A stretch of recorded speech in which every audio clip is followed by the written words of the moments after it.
ক'লৈ গৈছিলা তুমি? পাপা, মই তোমাক বহুত দিনৰ পৰা কথা এটা কম বুলি ভাবি আছিলোঁ। কি কথা? মানে পাপা, মই ল'ৰা এজনক ভাল পাওঁ আৰু সেই ল'ৰাজনৰ ঘৰলৈকে গৈছিলোঁ আজি মই। সিহঁতৰ ফেমিলিয়ে মোক লগ কৰিম বুলি কৈছিলে, তাকেই মই গৈছিলোঁ। কি?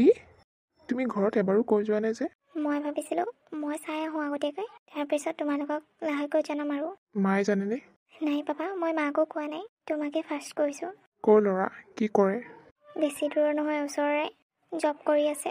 ঘৰৰ অৱস্থা ইমান বেয়া নহয়। আৰু মানুহবোৰ যে বৰ ধুনীয়া, ইমান ফ্ৰেণ্ডলি কথা পাতে নহয়। মাকজনী যে নক'বা আৰু বৌৱেকজনী ইমান ধুনীয়া খানা ৰান্ধে নহয়, তুমি এবাৰ খাই চালে খাই থাকিবলৈ মন যাব। জইণ্ট ফেমিলি নেকি? Joint family. ভণ্টি এজনী আছে, তাই এতিয়া বাৰু পঢ়ি আছে। ইমান ডাঙৰ ফেমিলি নহয়, যিকেইজন আছে সুখত আছে। সুখী পৰিয়াল। কি সুখী পৰিয়াল? মা, তুমি আহিলা, ভালে কৰিলা। মানে তোমাৰ ছোৱালী ডাঙৰ হ'ল, নিজে ল'ৰা চাই ল'ব পৰা হ'ল, এতিয়া বিয়া পতাহে কথা আৰু। কি? মই এনেকৈ যাকে তাকে বিয়া দিব নোৱাৰোঁ নহয়। মই নিজে চাব লাগিব ঘৰ দুৱাৰ কেনেকুৱা। তুমি অকল চালেই নহ'ব নহয়। পিছত যদি আকৌ খাব নোৱাৰি তুমি এইখন ঘৰলৈ ঘূৰি আহা, তেতিয়া কি হ'ব? সেইকাৰণে বিয়া দিলে ভাল ঘৰ এখনতহে বিয়া দিম, তোমাৰ চইচ মতে নহ'ব। মা, তুমি এইবোৰ কি কৈ আছা? মই তাক ভাল পাওঁ আৰু বিয়া তাৰ লগতে হ'ম। সি চাকৰি কৰে ন। আৰু কোন আছে? ককাইক এজন আছে। কি কৰে সি? কিবা বিজনেছ কৰে আৰু। চাকৰি নকৰে চাগে? নকৰে। তেনেহ'লে তোৰ মানুহজনৰ ওপৰতে চাগে সমস্ত ঘৰৰ দায়িত্ব পৰে। নাই, তেনেকুৱা কথা নহয় চাগে। ঘৰখন ইমান মিলা প্ৰীতিৰে থাকে, তেনেকুৱা মোৰ অলপো লগা নাই। চোৱা, তোমাক এটা চৰ্ততহে সেই ল'ৰাজনলৈ বিয়া দিম। কি চৰ্ত মা? যদিহে তুমি নিজৰ হাজবেণ্ডক নিজৰ হাতৰ মুঠিত ৰাখিব পাৰা। এইবোৰ তুমি কি শিকাই আছা তাইক? মই যি শিকাইছোঁ ভাল শিকাইছোঁ, আপুনি মনে মনে থাকক। নিজৰ ছোৱালীজনী কেনেকৈ এৰি দিব নোৱাৰোঁ নহয়। গিৰিয়েকে চাকৰি কৰে, সমস্ত দায়িত্ব যদি ঘৰৰ গিৰিয়েকে লয়, তেনেহ'লে তাইক উৰাব পিন্ধাব ক'ৰ পৰা? সেইকাৰণে তাই হাতৰ মুঠিত থাকিব লাগিব গিৰিয়েক। শুনিছানে নাই মই কি কৈছোঁ? তেতিয়াহে তুমি সেই ল'ৰাজনৰ লগত বিয়া হ'ব পাৰিবা। আৰু মোক সেইখন ঘৰলৈ এবাৰ লৈ যাবা। মোৰো চাবলগীয়া আছে বহুত। ঠিক আছে মা, কিন্তু এটা কথা মা, এনেকুৱা কৰিলে জানো সেই সুখী পৰিয়ালটো থান-বান হৈ নাযাব? এদিনো কাজিয়া নোহোৱা ঘৰখনত কাজিয়া সৃষ্টি নহ'ব? ইমান যদি কাজিয়াই সৃষ্টি হয়, তেনেহ'লে তোমালোকে বেলেগ হৈ যাবা। একেলগে থাকিবলৈ কোনো প্ৰয়োজন নাই, গম পালা নহয়? আৰু বিয়া দিয়াৰ পিছত সদায় তুমি মোলৈ ফোন কৰি থাকিবা। মই যি কওঁ সেইটোকে কৰিবা, গম পালা নহয়? হ'ব মা। কি যে হ'ব নহয় তোমাৰ?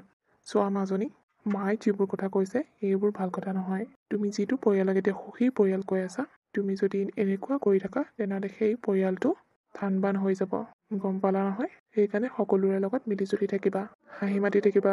ঠিক আছে দেউতা। ডাঙৰ শুনচোন। মা কোৱা। ভাইটিয়ে ছোৱালীজনী ভাল পায়। ছোৱালীজনী আমাৰ ঘৰতে আহিছিল। ছোৱালীজনী বৰ ধুনীয়া আৰু কথা বতৰাও ধুনীয়া। ঘৰ অৱস্থা পাতিও ভাল বোলে ছোৱালীজনী। তাকে এতিয়া সৰু বিয়াখন পাতি দিওঁ নেকি? পাতি দিয়া। সি যদি ভাল পায় ন, আমিনো কি কৰিম? আৰু ছোৱালীজনী ভাল যেতিয়া তুমি কৈছা যেতিয়া, তেনেহ'লে পাতিব পাৰা। আমাৰ কোনো আপত্তি নাই। আৰু আমি আপত্তি কৰিনো কি পাম? তাৰ মনত কষ্ট দিয়াহে হ'ব। তোমালোকে যি ভাল দেখা তাকে কৰা। ঠিক আছে তেনেহ'লে। হ'ব দিয়া মা, মই গৈ থাকোঁ, মোৰ দেৰি হৈছে। যোৱা। দাদাৰ লগত কথা পাতিলোঁ। দাদাৰ হেনো কোনো আপত্তি নাই, যি ভাল দেখা তাকে কৰিব দিছে। মই জানোৱেই দাদাই তেনেকৈ ক'ব বুলি। সেই নহয় মা, কথা এটা ক'বলৈ কাৰণে তোমাৰ ওচৰলৈ আহিছোঁ। কি কথা কোৱা? মানে মা, টুইংকলৰ মাক আমাৰ ঘৰলৈ আহিম বুলি কৈছে। বিয়াৰ আগতে ঘৰখন চাই যায় বোলে হেনো। যিমানে যি নহওক ছোৱালীজনী দিব যেতিয়া ঘৰখন চাবই দিয়াচোন। ঠিক আছে, আমাৰ কোনো আপত্তি নাই। আহিবলৈ কবি। অকলে আহিবনে টুইংকলে আহিব লগত? নাই, মাকজনী অকলে আহিব। আৰু এটা কথা মা, মাকজনী কিন্তু বৰ মুখখন চোকা, যি টি কৈ দিব পাৰে। একো নাই, মই চম্ভালি ল'ম। ঠিক আছে দিয়া নহ'লে। হ'ব দে। মই অফিচ যাওঁ। ৰ'বা, বৌয়ে মোক টিফিন বান্ধি দিলে নে নাই সুধি চাওঁগৈ। টিফিনটো লওঁ আৰু অফিচ যাওঁ। ঠিক আছে। ঘৰত কোনোবা আছেনে? আপুনি টুইংকলৰ মাক নেকি? হয়, মই টুইংকলৰ মাক। আহক বহকে। আমাৰ ল'ৰাটোৱে কৈ আছিলে আপুনি আহিব বুলি। যিহেতু নিজৰ ছোৱালীজনী বিয়া দিম ন, ঘৰখন নোচোৱাকৈনো কেনেকৈ থাকোঁ? সেইকাৰণে ভাবিলোঁ ঘৰখন চায়ে যাওঁ। ভালেই কৰিলে। তাই আকৌ ধনী ঘৰৰ ছোৱালী, তাতে তাই কাম বন একোৱেই নাজানে। একো নাজানে মানে মই শিকোৱাই নাই। মই ভাবিছিলোঁ আৰু ভাল ধনী ঘৰৰ ল'ৰা এজনক দিম, মানে য'ত বহুত কাম কৰা মানুহ থাকিব। কিন্তু তাই এতিয়া নিজে চইচ কৰি ল'লে যেতিয়া আমিনো কি ক'ব পাৰোঁ? তাইৰ সুখতে আমাৰ সুখ। তাকে আপুনি আকৌ কাম বন নাজানে বুলি গালি পাৰি নাথাকিব। মোৰ ছোৱালীজনী যদি কষ্ট পায় মোৰ বৰ বেয়া লাগিব। নাই, মইনো আকৌ কেলৈ গালি পাৰিম? তাতে আমাৰ ডাঙৰ বোৱাৰী আছে নহয় শিকাই দিবলৈ কাৰণে। তাই ঘৰৰ সমস্ত কাম কৰে, ভাতৰ পৰা পানীৰে গোটেইবোৰ তাই কৰে। তাই জানে যেতিয়া শিকাই দিব আৰু লাহে লাহে। হ'ল বুলি আৰু মোৰ ছোৱালীজনীক ইমান প্ৰেছাৰ নিদিব। ইজনী চাগে ঘৰৰ অৱস্থা পাতি ইমান এটা ভাল নহয়, সেইকাৰণে সকলোবোৰ কাম কৰিব জানিছে আৰু। নহ'লেনো ধনী ঘৰৰ ছোৱালীজনী ইমানবোৰ কাম কৰিব পাৰিনে? মাক দেউতাকে আলাসৰ লাৰু কৰি ৰাখে। হয় দিয়ক। আৰু এটা কথা, মোৰ ছোৱালীজনী যাতে এইখন ঘৰত একো এটা বস্তু কমি নাপায়। কিবা এটা বিচাৰিলে মুখৰ আগত আনি দিব। মই বাৰু তাৰ লগতো কথা পাতিছোঁ ফোনত, মানে মোৰ হ'বলগীয়া জোঁৱাইৰ লগত। সি বুলিয়ে কৈছে। আপোনালোকলৈও অনুৰোধ থাকিল, তাক যাতে একো কষ্ট নোপোৱাই। হ'ব। এয়া চাহ লওক। নাই নেখাওঁ মই চাহ। মোৰ চাহ খোৱা অভ্যাস নাই। মই গ্ৰীণ টিহে খাওঁ। এইজনী কোন পিছে? এই মোৰ ডাঙৰ বোৱাৰী। হয় নেকি? ইমান গৰমতো যে তুমি চাদৰ মেখেলাবোৰ কেনেকৈ মেৰিয়াই ৰাখিছা নহয়। গৰম লাগিছেনে নাই তোমাৰ? নাই, অভ্যাস হৈ গ'ল যে। ক'ৰ পৰা আনিছে? গাঁৱৰ পৰা আনিছে নিশ্চয়, সেইকাৰণে মেৰিয়াই ল'ব পাৰিছা। গাঁৱৰ পৰা আনিছে মোক। আৰু এটা কথা কৈ যাওঁ, মোৰ ছোৱালীজনী যিবোৰ কাপোৰত কমফৰ্টেবল ফিল কৰে সেইবোৰ কাপোৰহে পিন্ধিব। এই গৰম দিনত এইবোৰ মেৰিয়াই ৰাখিব নোৱাৰে তাই। শুনিছে নহয়? এতিয়া মই গৈ থাকোঁ। হ'ব যাওক। হে প্ৰভু, বিয়া নাপাতোতে ইমানবোৰ কথা। বিয়া পতাৰ পিছত ছোৱালীজনীক কথা লগাই ঘৰখনে নষ্ট কৰি পেলাবচোন। মাকহে বেয়া, জীয়েকজনী বেয়া নহয়। বেয়া নহ'লেও যদি মাকৰ কথা শুনি ঘৰখন ধ্বংস কৰি দিয়ে তেতিয়া কি হ'ব? নকৰে মা। তাই পঢ়া শুনা বুজা ছোৱালী, তাই তেনেকুৱা কেতিয়াও নকৰে। নকৰিলে বাৰু ভালেই, কিন্তু কৰি পেলাই যদি গোটেই ঘৰখন ধান বান কৰি দিয়ে তেতিয়াহে আকৌ বৰ দুখ লাগিব।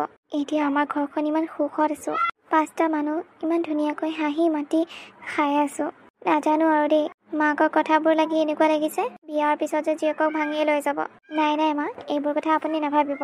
তেনেকুৱা একো নহয়, চাবচোন তাই এইবোৰ কথা কাণ খাই নিদিয়ে। হ'ব দিয়ক, আহক আপুনি চাহকণ খাই লওকহি। এইকণ চাহ ঠাণ্ডাই হ'লে চাগে, মই আপোনাৰ কাৰণে গৰম কৰি আনো। হ'ব দিয়া বোৱাৰী। মা তই আহিলি? আহিলোঁ মা। টুইংকলৰ মাক আহিলনে? আহিল। তুমি কথাটো ইমান ছেডলি কৈছা যে, কিবা কৈ থৈ গ'ল নেকি? কিনো ক'ব আৰু, যি ক'বলগীয়া আছে সেইবোৰে ক'ল। মাকজনী তেনেকুৱাই, কিন্তু টুইংকল একেবাৰে বিপৰীত। বহুত ভাল ছোৱালী তাই মাকৰ কথা একোৱে নুশুনে। ভাল কথা শিকালেহে কিবা কৰিব। দেউতাকৰ চাকৰি আছে বুলি মাকজনী ইমান ফিতাহী মাৰি থাকে। ধনী ঘৰ হ'ল বুলি ইমান ফিতাহী কৰিব লাগে নেকি? তাকেই, বৌৰে চাহ দিছিলে, চাহ নাখায় বোলে হেনো, গ্ৰীণ টি খায়। এতিয়া আমি গ্ৰীণ টি ক'ৰ পৰা আনি দিওঁ? ইছ ৰাম, ইমান যে মিছা কথা ক'বলৈ পাৰে নহয়। টুইংকলে কৈ থাকিছোন ৰাতিপুৱা সোনকালে চাহ লাগে বুলি, ইয়াতহে একেবাৰে খাবলৈ টান পালে। নাজানো আৰু, হ'ব দে, তোৰ বিয়াখন সোনকালে পাতি দিব লাগিব আৰু। উপায়তো নাই, তহঁতৰ সুখৰ কাৰণে আমি কৰিব লাগিব এইবোৰ। চোৱা মা, তোমাৰ যদি এতিয়াও টুইংকলক ভাল লগা নাই বা টুইংকলৰ পৰিয়ালক ভাল লগা নাই, তেনেহ'লে মোক কৈ দিবা।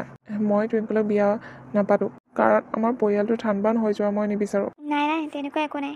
তাই ভাল ছোৱালী, তাই ঘৰখন ধৰি ৰাখিব পাৰিব। বিয়াখন পাতি দিম আৰু সোনকালে। ঠিক আছে মা। হেল্ল'। কোৱা। কি হ'ল, ইমান ছেড হৈ আছে যে? নাই, একো হোৱা নাই। মায়ে কিবা ক'লেগৈ নেকি? মই নাছিলোঁ, মই গম নাপাওঁ কি কৈছে। কিন্তু এটা কথা গম পাওঁ, মাৰ মুখখন দেখি এনেকুৱা লাগিছে তোমাৰ মায়ে বহুত কিবা কিবি কৈ থৈ গ'ল। কিয় যে এনেকুৱা নহয় মানুহগৰাকী? মই ঘৰত কৈ পঠাইছোঁ একো উল্টা চিধা নকবা বুলি, তথাপি মানে তাত গৈ তেনেকুৱা কৰিছে। নাই, মোৰ মায়ে বেয়া পোৱা নাই। কথা এটা কওঁ, আমাৰ বিয়াখন সোনকালে পাতি দিব। কি? সঁচা? সঁচা। তুমি এইখন ঘৰৰ বোৱাৰী সোনকালে হ'বা। অ' মাই গড, কথাটো শুনি এতিয়াহে ভাল লাগিছে জানানে? টুইংকল, মই কথা এটা কওঁ। কোৱা। তুমি বিয়া অহাৰ পিছত মাৰ কথা শুনি আমাৰ ঘৰখন ঠান বান কৰি নিদিবা। ধেই, তুমি এইবোৰ কি কৈ আছা? মই আকৌ তোমালোকৰ ঘৰখন কিয় ঠান বান কৰি দিম? আৰু শুনা, মই মাৰ ভাল কথাবোৰহে শুনো, বেয়া কথাবোৰ ইফালে শুনি ইফালে উলিয়াই দিওঁ। তুমি সেইটো চিন্তা নকৰিবা। ঠিক আছে বাৰু। তোমাৰ কি মোৰ ওপৰত অলপো বিশ্বাস নাই নেকি? আছেও, সেইকাৰণেতো বিয়া পাতিবলৈ ওলাইছোঁ তোমাক। ঠিক আছে, হ'ব দিয়া টুইংকল, মই অলপ শুই লওঁ। দিনটো অফিচত কাম কৰি ভাগৰি গৈছোঁ। মূৰটোও বৰকৈ বিষাইছে। তুমি ওচৰত থকা হয় মূৰটো দবাই দিলা হয়, তেতিয়া মই সোনকালে সুস্থ হৈ গ'লো হয়। ন' টেনশ্যন, অতি সোনকালে মই তোমাৰ ওচৰ পামগৈ। বিয়াখন হৈ ল'ব দিয়া। অ'কে, ঠিক আছে। Good night, take care. Bye. তুমি শুৱাগৈ, ৰাতিলৈ মোবাইল টিপি নাথাকিবা। নাথাকোঁ দিয়া। মই আকৌ চাই থাকিম অনলাইন থাকা নেকি। হে প্ৰভু, এতিয়াই কৈছে গাটো বেয়া বোলে হেনো, আকৌ ৰাতি উঠি অনলাইন আছে নে নাই চাই থাকে। চাবতো লাগিবই ন, এতিয়া তুমি মোৰ মানুহজনী হ'বা। ইমান ৰাতি কাৰ লগত অনলাইন থাকা চাবতো লাগিবই। নাই দেই, মোৰ আকৌ সেইবোৰ চৰিত্ৰ নাই। টোপনি নাহিলে কিবা কিবি চাই থাকোঁ আৰু, কিন্তু বেলেগৰ লগত কথা পতা চৰিত্ৰ আমাৰ নাই। হ'ব দিয়া, এনেহে জোকাইছোহে মই। গুড নাইট, বাই। বাই। কি যে হ'ব নহয় মাজনী, কথা ক'লে অলপো বুজি নাপায়।